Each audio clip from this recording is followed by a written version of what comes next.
Now, if you're an entrepreneur and you need backing for your idea or you need to raise some cash, who do you go to? Well, new figures from the Bank of England this week show that for small businesses, it can still be a struggle getting money from the banks. Last month, net lending fell by nearly 3% on the year, which is why many are turning to what's called crowdfunding, asking people to invest money in businesses or projects like the forthcoming West End musical Wind in the Willows, which raised £1 million. More than 9 million investments and donations were made last year in this way. Our business correspondent Emma Simpson has been finding out more.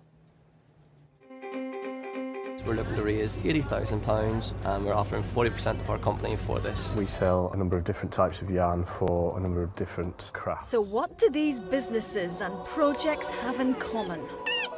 Well, they bypass the banks and put these video pitches on the internet to raise money from ordinary people.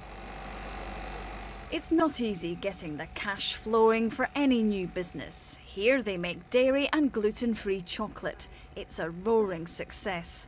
Trouble was they couldn't raise the £60,000 to buy more machines to meet demand. We went backwards and forwards to many banks and we spent months and we got nowhere with the banks. They weren't interested. But within 24 hours of going to crowdfunding, we had all the money we were asking for.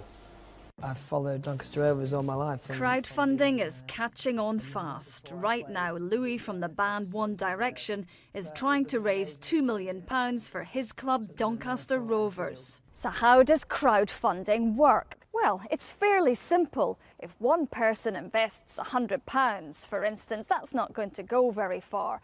But if 1,000 people do the same, then you start to generate some serious money.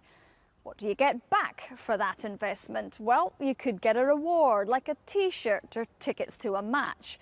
Or if you're lending to an established business, you could earn interest, plus get your original investment back, where you might get a small stake in the company. People can invest as little as £5, but the sums are starting to stack up. Crowdfunding really is coming of age. It's not a niche proposition anymore, not when you have 9 million people in the UK participating, 650,000 projects funded. This small chain is also serving up what it calls a burrito bond to fund expansion. It's DIY finance, but what about the risks? We've tried to hit a balance to enable what's a new source of funding, an innovative source of funding to grow in the market. But at the same time, when you invest money into a company, that you understand the risks that you're taking. The projects are multiplying by the day.